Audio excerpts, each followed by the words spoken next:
ahead with Aradhna ma'am. Aradhna ma'am, you have published several books and I have seen there are so many links which you have already shared with me. I have gone through it.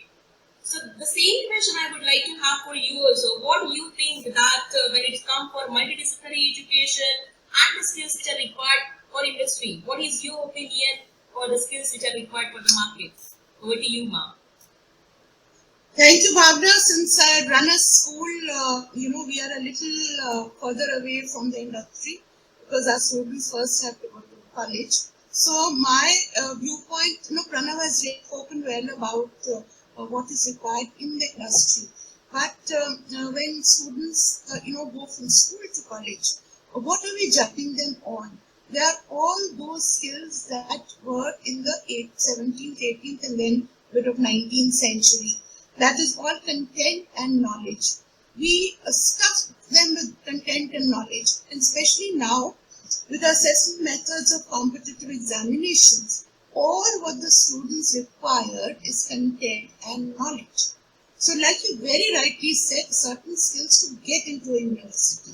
So as far as school is concerned, we're trying our best. But what is the focus of the students? The focus of the students is to get into IIT. This IIT is becoming anthem, and everybody talks about the focal point by IIT. So this is, since I have get into IIT, all they require to pass in the exam to get through is those MCQs. So everybody is training their minds to answer as many MCQs as possible in a given time limit. So which means they are missing out on all other skills. Their focus is not there at all.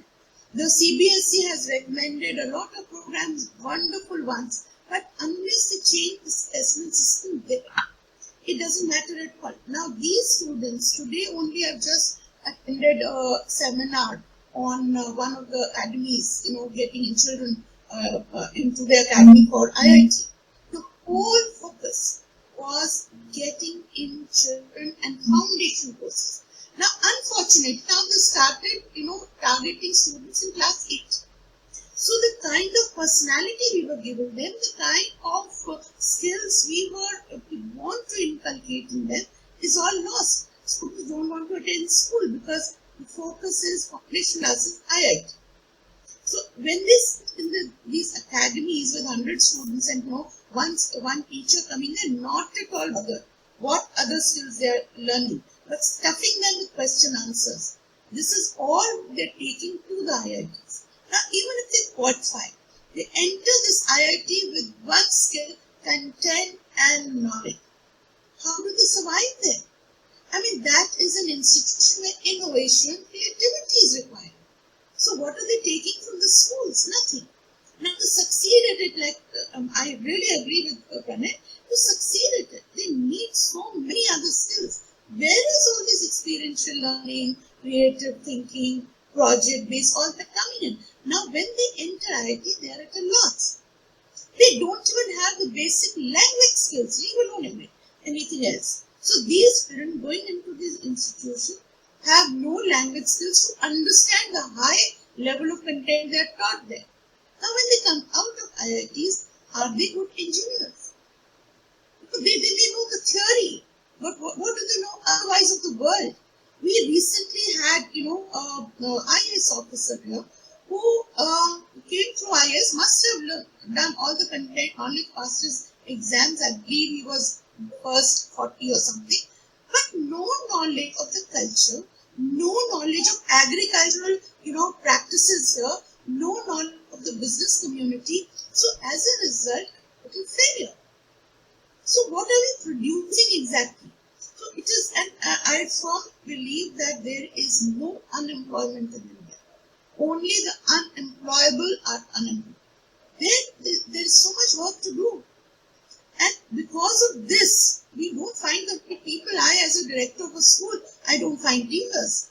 Where is the skill development that they should have been taught in schools and colleges?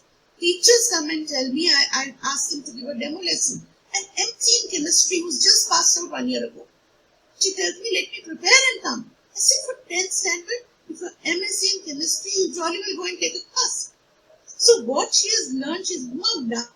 And vomited it out on a question paper, got her marks, and she's showing me the results. So this is how bad we are in any field of skill development. And this is how far removed we are from the industry and what we require.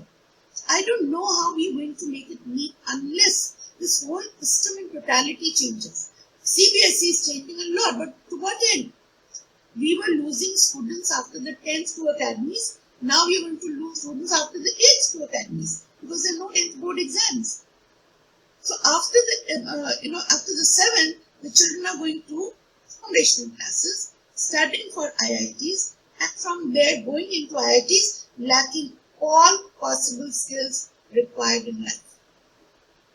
Even computers, what you were saying, what we teach in computers, the syllabus has nothing to do with what we require in life. You learn Python, you learn one language, another language, that's all that's required. And secondly, the future of this country is to teach what technology cannot do for you. Because we are just replicating what technology can do. Technology can give us content, it can give us knowledge. Must I learn, all these things by rote? At a click of a button, I can get it from Google.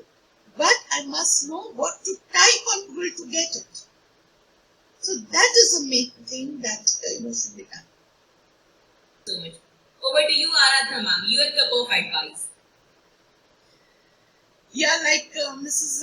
Thakur said, school leaders are very, very important, which I do feel so because we are actually, bringing them from the fledgling stage. We are giving them wings. So yes, our role is very, very important. So given the confines of, what we can do, the CBSE only comes into play when the boards come. But children are totally in our hands till at least the 8th standard.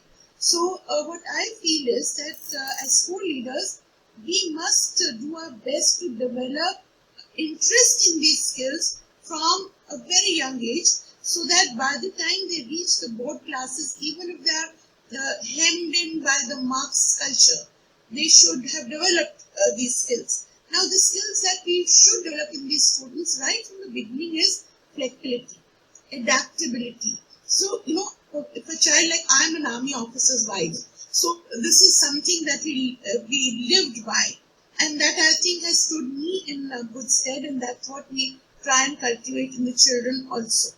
Also, mindsets are very difficult to change suddenly. So suddenly it is okay, these rote and knowledge-based skills are not important, and you start learning these different life skills. It's not going to work. What we can do is the mindset of students and parents is all towards exams and marks. All they are concerned about is marks. So what we can do is we can make this as assessment points. Like in our school now we have turned the whole school syllabus into a flipped learning syllabus. So as a result we are judging them every day. So every day that little bit of points that they get are added up to the marks. So actually, as of today, they're working for the marks. But as of tomorrow, it will become a habit and a change of mindset. They will learn to think. So in the skill learning classrooms, we do not teach. We give them, inputs. They discover, they teach, and then we guide. So this is a practical thing that we found, solution we have found to this, and this is working very well. So as a result, over a period of time, subconsciously they'll be picking up the life skills that are required. And hopefully the mindsets will change in a few years. And hopefully the government will listen and change assessment methods, which will lead to a great change. Thank you. Thank you so much, ma'am.